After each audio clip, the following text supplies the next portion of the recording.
KaraokeBooks. The Autobiography. Benjamin Franklin. Audiobook. Chapter 5. Early Friends in Philadelphia. Keimer and I lived on a pretty good familiar footing, and agreed tolerably well, for he suspected nothing of my setting up. He retained a great deal of his old enthusiasms and loved argumentation. We therefore had many disputations. I used to work him so with my Socratic method, and had trepanned him so often by questions apparently so distant from any point we had in hand, and yet by degrees led to the point, and brought him into difficulties and contradictions, that at last he grew ridiculously cautious, and would hardly answer me the most common question, without asking first, "What do you intend to infer from that?"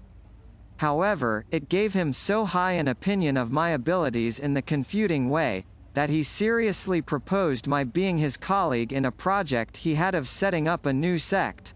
He was to preach the doctrines, and I was to confound all opponents. When he came to explain with me upon the doctrines, I found several conundrums which I objected to, unless I might have my way a little too, and introduce some of mine. Keimer wore his beard at full length, because somewhere in the Mosaic law it is said, "Thou shalt not mar the corners of thy beard." He likewise kept the seventh day, Sabbath, and these 2 points were essentials with him. I disliked both, but agreed to admit them upon condition of his adopting the doctrine of using no animal food. "I doubt," said he, "my constitution will not bear that." I assured him it would, and that he would be the better for it. He was usually a great glutton, and I promised myself some diversion in half starving him. He agreed to try the practice, if I would keep him company. I did so, and we held it for 3 months. We had our victuals dressed, and brought to us regularly by a woman in the neighborhood, who had from me a list of 40 dishes, to be prepared for us at different times, in all which there was neither fish, flesh, nor fowl, and the whim suited me the better at this time from the cheapness of it, not costing us above 18 pence sterling each per week. I have since kept several Lents most strictly, leaving the common diet for that, and that for the common, abruptly, without the least inconvenience, so that I think there is little in the advice of making those changes by easy gradations. I went on pleasantly, but poor Keimer suffered grievously, tired of the project, longed for the flesh pots of Egypt, and ordered a roast pig. He invited me and 2 women friends to dine with him, but, it being brought too soon upon table, he could not resist the temptation, and ate the whole before we came. I had made some courtship during this time to Miss Reed. I had a great respect and affection for her, and had some reason to believe she had the same for me. But, as I was about to take a long voyage, and we were both very young, only a little above 18, it was thought most prudent by her mother to prevent our going too far at present, as a marriage, if it was to take place, would be more convenient after my return, when I should be, as I expected, set up in my business. Perhaps, too, she thought my expectations not so well founded as I imagined them to be. My chief acquaintances at this time were Charles Osborne, Joseph Watson, and James Ralph, all lovers of reading. The 2 first were clerks to an eminent scrivener or conveyancer in the town, Charles Brockton. The other was clerk to a merchant. Watson was a pious, sensible young man, of great integrity. The others rather more lax in their principles of religion, particularly Ralph, who, as well as Collins, had been unsettled by me, for which they both made me suffer. Osborne was sensible, candid, frank, sincere and affectionate to his friends, but, in literary matters, too fond of criticizing. Ralph was ingenious, genteel in his manners, and extremely eloquent.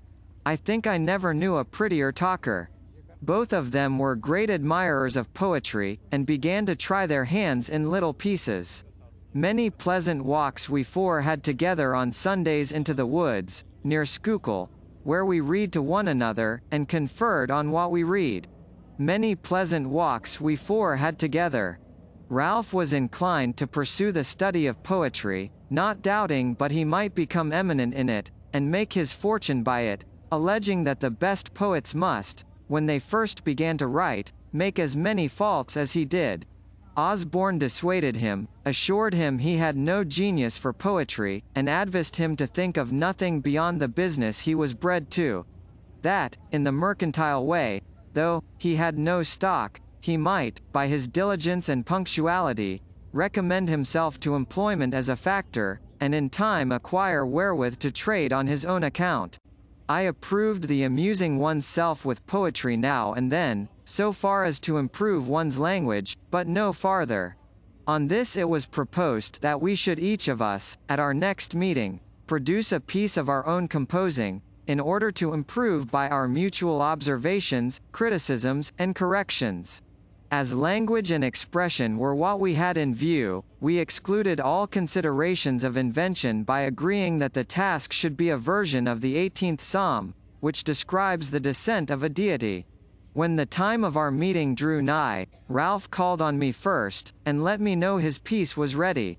I told him I had been busy, and, having little inclination, had done nothing.